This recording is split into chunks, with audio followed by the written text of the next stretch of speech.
Welcome to episode 28 of the Painting Experience podcast.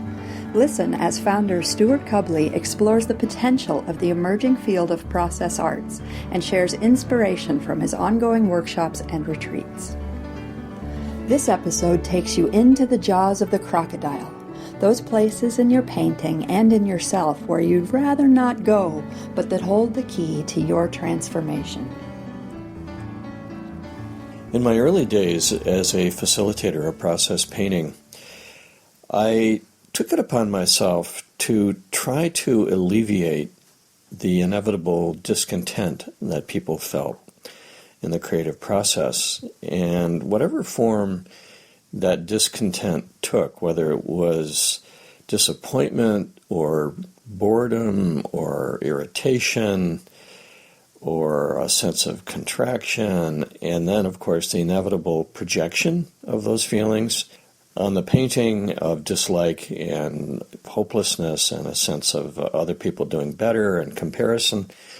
And I actually believed that it would be better for a person to be in the creative flow and to be unattached to the result and to be a happy camper as they were painting. And my preference was for them to be unbothered.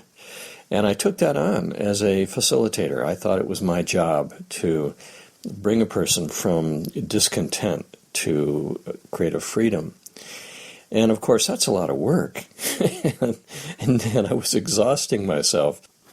And it didn't really work, of course, because on one hand, it was really disrespectful to assume that a person should be other than where they are is really invalidating. I mean, the person is already invalidating their experience. They're perhaps feeling contracted and judgmental, and they're wanting out, and they're wanting to be other than where they are. That's already the ground of their experience. And for the facilitator then to come in and support that perception is further invalidation. And it's really not an effective path for working with someone as a facilitator.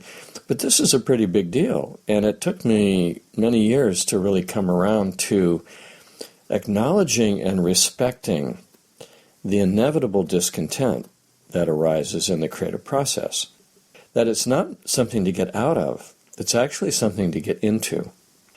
It's not something to reject and try to diminish, but on the contrary, it's arisen spontaneously, it has an intelligence behind it, and it's something that needs to be respected. It's something that needs to be explored. There's a wonderful quote that I've come across recently from the Shambhala tradition, from Chogyam Trungpa. And he says, when you find yourself in the jaws of the crocodile, examine every tooth closely. It's kind of the opposite of what we'd like to do, right? We want to get out of the jaws. Examine every tooth closely. In other words, get curious about the environment that you're in. Put it under a close microscope. Dare to see what the surface terrain is actually like. Dare to enter into it and stop trying to get out of it.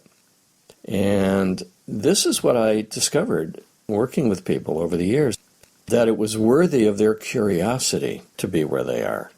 That it was not a mistake, it was not a failure, that it's worthy of their full perception and presence, and worthy of their full participation in that experience.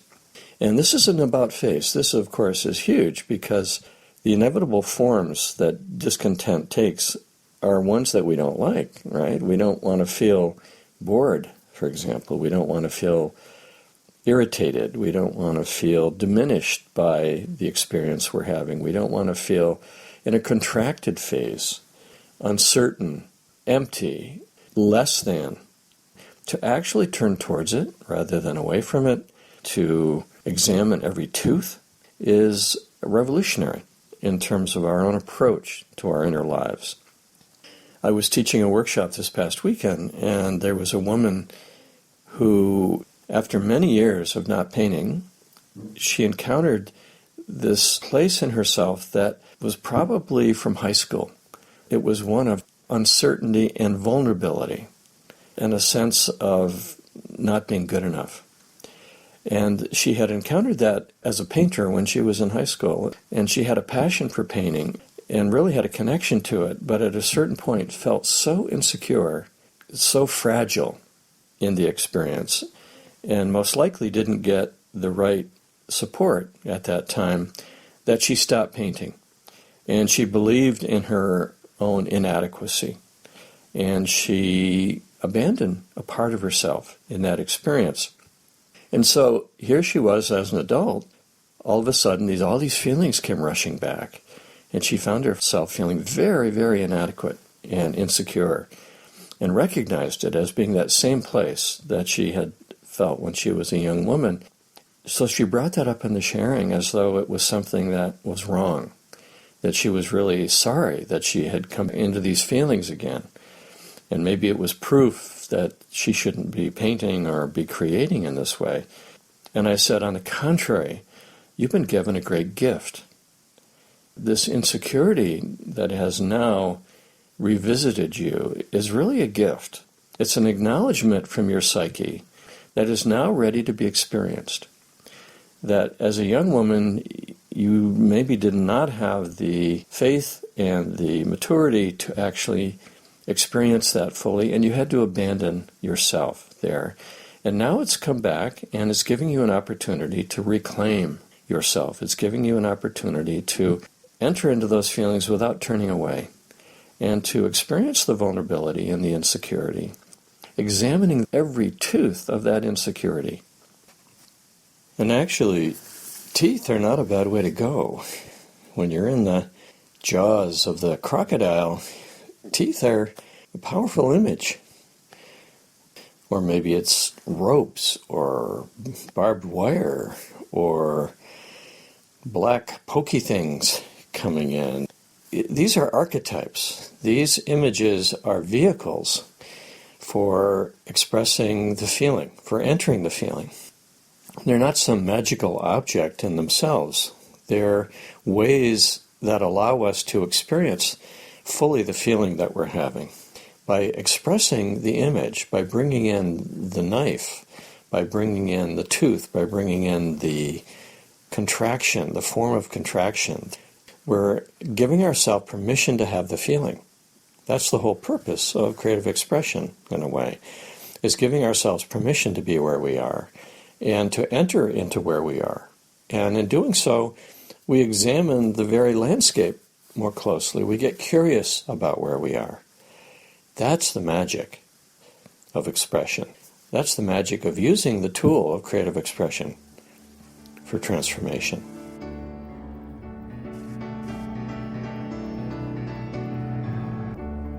You can learn more about the painting experience and find a list of upcoming process painting workshops by visiting our website at www.processarts.com. If you enjoyed what you heard today, please share it with a friend. The theme music for this podcast comes from Stefan Jacob. We thank you for listening and hope you'll join us again soon.